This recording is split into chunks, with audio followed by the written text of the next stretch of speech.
Good afternoon, everyone. I'm Dr. Jaahid, and right now I'm working as an adult consultant in the gynecology KMG, Tata Memorial Hospital. My topic of today's presentation is phase 1 safety study of spatially fractionated radiation treatment using rapid rod for locally advanced cervical cancers post external beam radiotherapy.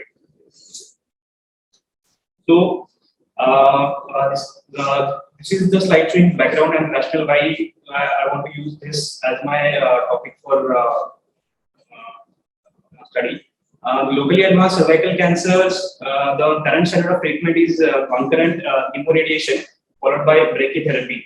So the brachytherapy success depends on the dose heterogeneity and also the gradient in which it lies. To go from 200% dose inside to 100% outside the periphery of the tumor, which is a steep and sharp dose follow. And also it helps to reduce the toxicity to excessive radiation to the normal surrounding tissues, mainly bladder, rectum, and sigmoid, and it is very important and has direct implication on tissue control. And if brachytherapy is not possible by any other means or omitted, then the alternative which we use, like conventional EBRT or SBRT boost, are associated with the detriment in the survival. So the proportion of patients which have like aberrant or unfavorable anatomy or very poor response to external beam radiotherapy may lead to suboptimal brachytherapy implants, which will have a poor target dose coverage and unacceptable alternative doses, which I mentioned earlier for bladder, rectum, and sigmoid, which are very important. So this is a picture showing you exactly the same brachytherapy implant, those isodose volumes, in which you can see the red ones inside.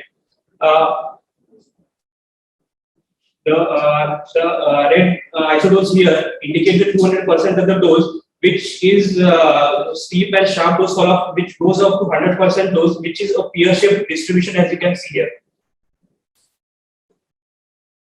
So, treatment of large and bulky malignant tumors remains a challenge for the oncologist. As the tumor size increases, the limitation of the normal tissue tolerance will increase according to the volume of tissue irradiated when doses are given with conventional external radiotherapy. So, this novel technique of specially fractionated radiation, which is a grid therapy, has been there since 1950s, which allows us to produce heterogeneous dose distribution with special areas of hot and cold spots. So this is the example which you can see here. This is a lung tumor which has been embedded with hot and cold areas, which are grid spots in between the lung tumor. So these are the high dose areas, and as I showed previously. So this mimics the same thing which I showed previously in the brachytherapy isodose curves. Internally we get the higher 200% doses, which is pools of 200% dose, avoiding the normal tissue surrounding it, and also giving a higher dose gradient in the center. So the mechanism by which the SFRT really works are not fully understood, but one of the mechanism is bystander effect, which has vascular damage leading to anti-immune tumor responses. So there was a study by Mohiddin et al. Which was done in around 2000s. Mohiddin et al. Did study on 71 patients with varying histologies, but the size of the tumor was large. So this was in sort of the palliative setting, where grid therapy of 10 to 20 days single dose was used with or without the addition of external beam radiation. In this study, they found there was no major grade late toxicity for skin or submucosal or subcutaneous or GI or CNS complication. Same was replicated by Han et al., but this was tried in also definitive stage setting of locally advanced head and neck cancers, in which external beam radiotherapy doses were given, and also following that, grid therapy of single dose of 50 to 20 gray was given. In this study also, there was late effects with only minimal grade 2 soft tissue and muscle fibrosis, which with mild restricted full neck mobility. So before going to show what the novel technique I have proposed, this is the population in which if we have a large tumor residue at the end of the external beam radiotherapy, this is a normal tissue distribution which I showed you earlier. But if the spread of the disease is beyond this, then we need to consider put in some needles inside it to cover that external area, which is called as interstitial brachytherapy. But then also in my further slides, I will show you why this is not possible for some of the patients, which is my target population. So this is the technique which I have been using for the study, the rapid rods, which will provide grid formation as the grid therapy in the form of geometrically placed virtual cylindrical rods, which will be contoured automatically by means of a script in the Eclipse system, which is a variant inclusive RT planning system. So, preliminary work done in this domain by Luca Cosi et al. Establishes its feasibility, but that was a trial, 10 patient study. It was simulated one retrospectively.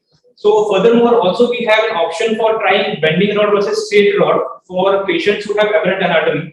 As you can see here, these are the rods which are placed automatically by means of a script in the system, and this is how the dose spread is there. So, as you can see here, this is a 90 gray, which generally the dose which we want here around is equivalent of 30 gray. So it's around 200% of the dose which we can see in the center, and also which reduces to 5 gray, which you can see peripherally. So my hypothesis is that SFRT using rapid rods can be an alternative therapeutic option in primary gynecological malignancies where brachytherapy is not feasible. Aim of my study is to evaluate the safety of delivering equivalent radiotherapy doses using bending rod external radiation therapy technique in patients who are unfit for brachytherapy in cervical cancer. So my objective will be, as it is a feasibility to study the toxicity, to evaluate late endpoints, grade 2 or higher genitourinary and gastrointestinal toxicities up to 2 years.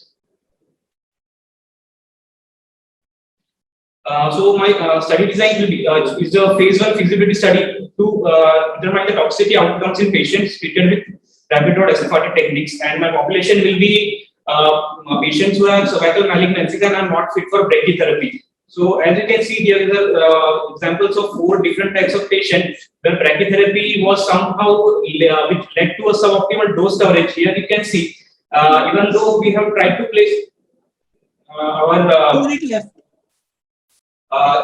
tandem, there was an external cystic mass left. So here also we can see the target which you want to cover is outside of that of the brachytherapy portal.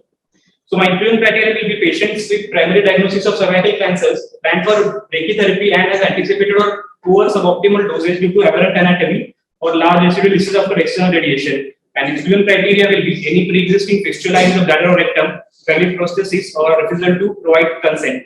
So my target delineation will be delineated by fusing the CT scan, MRI scan, and then targets will be drawn accordingly around it, which will then be planned by our physics team so as to spare the organ at risk, bladder, rectum, and sigmoid, and to achieve the equivalent doses as we are going to achieve in a brachytherapy, which will be around 30 gray in 5 fractions. So this is the sample size, which shows the consort diagram. So initial 3x3 factorial design we are going to use. So first 3 patients we are going to give only 3 fraction of treatment, then wait for 6 months to see if there are late events. And if only one of the 3 patients shows it, we'll continue with a escalated dose. If 2 patients show, we'll stop there. Again, say we escalate to 4 fraction, count the events.